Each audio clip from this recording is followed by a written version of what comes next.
4000 navires glissent vers le combat. À leur bord, 130 000 soldats se préparent à mourir en France. Combien d'entre eux savent seulement où la situer sur une carte? Peu importe. Ce matin du 6 juin 1944, ils veulent libérer la France. L'opération Neptune a commencé. Sur la côte, les Allemands ne se doutent encore de rien.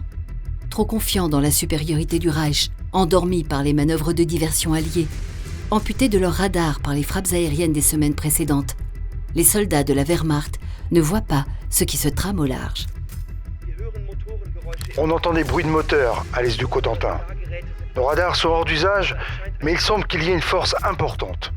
Ici, on ne pense pas qu'il s'agit d'une grosse opération. Non seulement les Allemands pressentent qu'un débarquement va se produire, mais ils l'espèrent. Parce que pour Hitler, un débarquement est une manière de lever l'hypothèque. Hitler et beaucoup de ses généraux sont persuadés que les Anglo-Américains seront rejetés à la mer.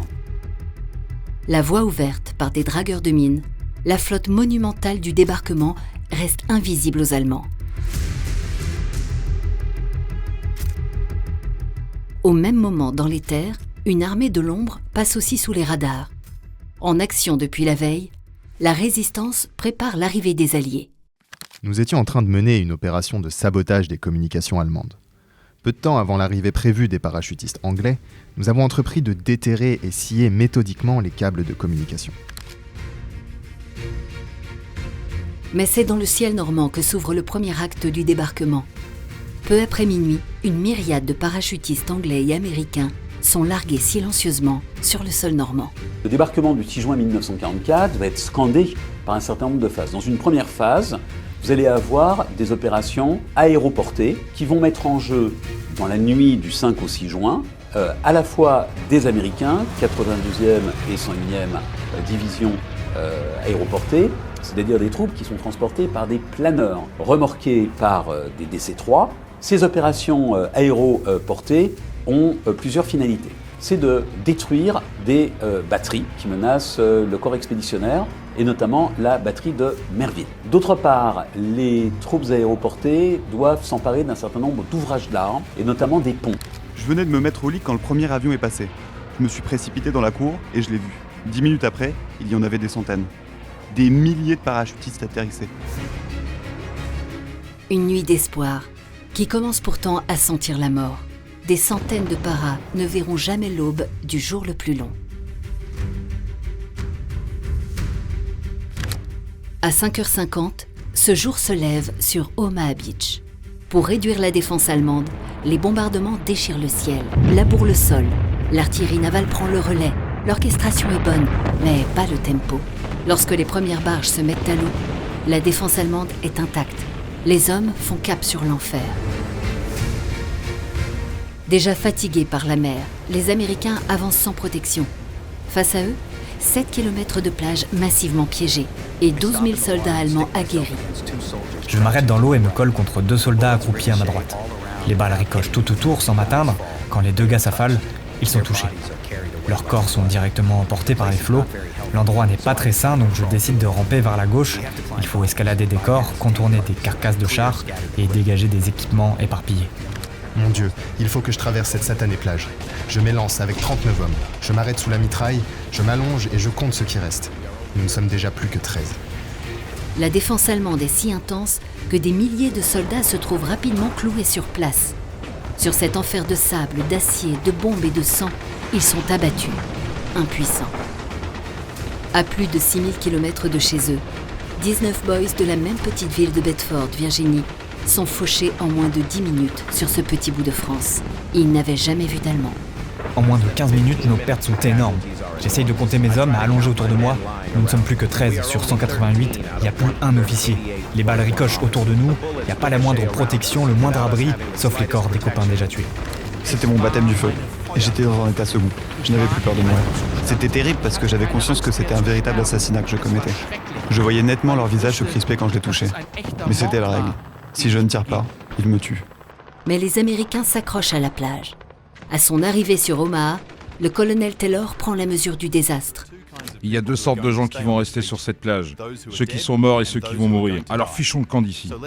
Ces quelques mots redonnent foi aux hommes. Au fil des heures, ils inversent le rapport de force. À la pointe du Hoc, 200 Rangers réussissent même l'exploit d'escalader les 30 mètres de cette inaccessible falaise. Au soir du jour J, sur Omaha la sanglante, 34 000 GIs ont pris pied. Plus de 1000 y sont restés à jamais. Si on nomme Omaha la sanglante, on pourrait appeler Utah la chanceuse. Pourtant, la bataille s'y est mal engagée. Un fort courant, une erreur de navigation, et c'est toute une division qui débarque 2 km au sud de son objectif. La zone est moins praticable, mais elle est beaucoup moins fortifiée. Rapidement, la plage est sous contrôle, et la liaison est faite sur terre avec les positions prises dans la nuit par les paras. L'invasion alliée se renforce de 25 000 hommes et 1800 tonnes de matériel. Gold, la Britannique. La défense allemande y est féroce. Mais au bout de la plage, après plusieurs assauts, la voie est ouverte vers les terres. Gold est une réussite. La jonction est faite avec les Canadiens de Juneau.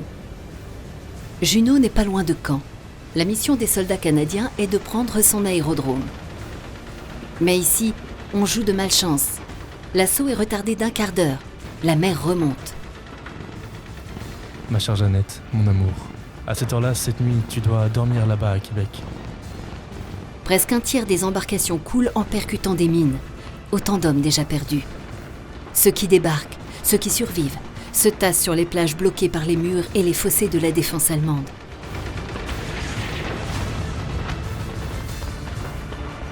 L'arrivée des blindés amphibies change le cours des choses et des voies vers les terres sont enfin ouvertes. Pourtant, en fin de journée, les Canadiens n'ont pas atteint leur objectif, prendre l'aérodrome de Carpiquet. Asword, l'unique commando français du débarquement intégré à la brigade des bérets verts anglais, va enfin fouler le sol de sa patrie. À la tête de ses 177 fusiliers marins, le commandant Philippe Kiefer. Seigneur, je serai très pris aujourd'hui. Je peux vous oublier, mais vous, ne m'oubliez pas. Combien de prières adressées ce jour J? Combien exaucées? Philippe Kiefer aura eu la vie sauve, mais pour 10 de ses compatriotes, il n'aura pas été entendu.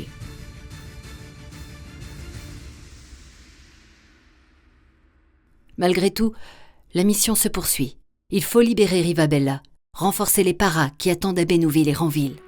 Les paras de la 6e aéroportée ont fait des choses absolument incroyables dans la nuit du 5 au 6 juin. Donc Bénouville, c'était un pont qui est sur le canal, de Caen à la mer. Donc les Anglais ont imaginé un stratagème assez extraordinaire et ils ont dit on va envoyer des paras en planeur qui vont atterrir sur l'objectif en fait. À Bénouville, ils ont atterri à 40 mètres du pont et ils ont surpris les Allemands qui n'ont pas eu le temps de réagir et en quelques minutes, ils sont devenus maîtres de la situation. Nous avons atterri dans un fracas épouvantable et le planeur a subi des dégâts.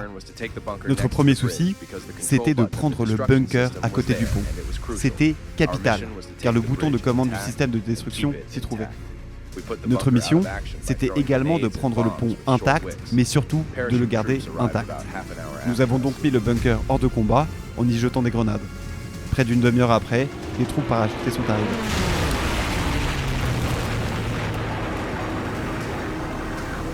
Au soir du 6 juin, les Alliés n'ont toujours pas pris Caen, l'objectif principal. La lutte promet d'être longue. Pour ralentir les mouvements allemands, les Alliés doivent détruire les gares, les ponts et les villes normandes. C'est ce qu'on appelle un bombardement stratégique. Tout ce qui peut être utile à la défense allemande doit être réduit à néant. Ce 6 juin, un ouragan de bombes alliées s'abat sur plusieurs villes et villages normands. Pour ceux qui attendaient leur libérateur, c'est la sidération.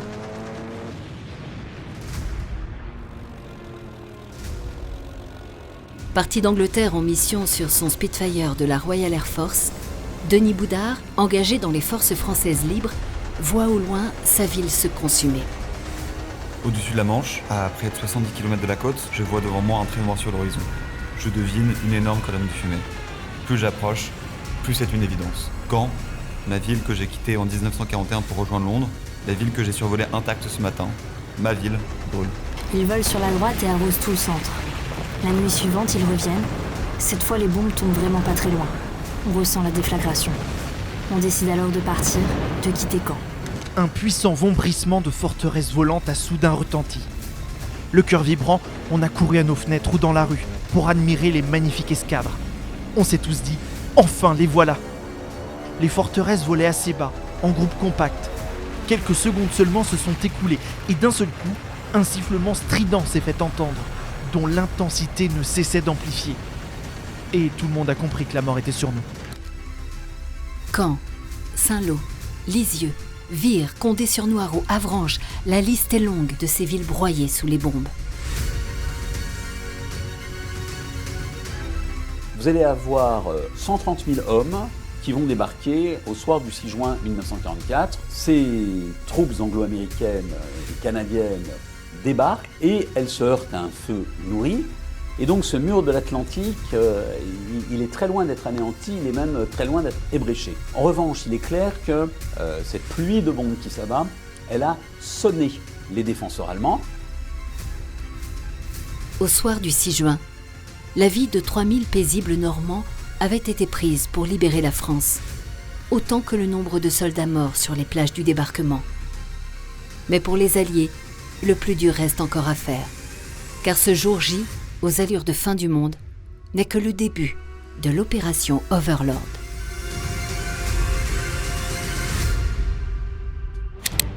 Tout reste encore à faire pour libérer la France. 2 semaines après le débarquement, les Alliés piétinent et les Allemands se sont repris. Vous avez quand même un front qui se développe sur un territoire relativement restreint, mais où les opérations, les combats sont d'une violence inouïe. Dans la région de 40 ans, on se bat à l'arme blanche. On a du corps à corps. J'ai entendu des cris dans une grange. Il y avait là une 50aine de soldats en train d'agoniser. Les affrontements font des milliers de morts militaires et civils. La Normandie, qui est une région paisible, découvre l'horreur de la guerre. Hitler exige qu'elle soit défendue jusqu'à la dernière goutte de sang. Et la bataille des Haies, ça a été terrible. Saint-Lô est devenue la ville la plus démolie de Normandie. On s'est dit qu'ils allaient en Allemagne. Et on les a vus revenir. En fait, ils se dirigeaient vers Caen.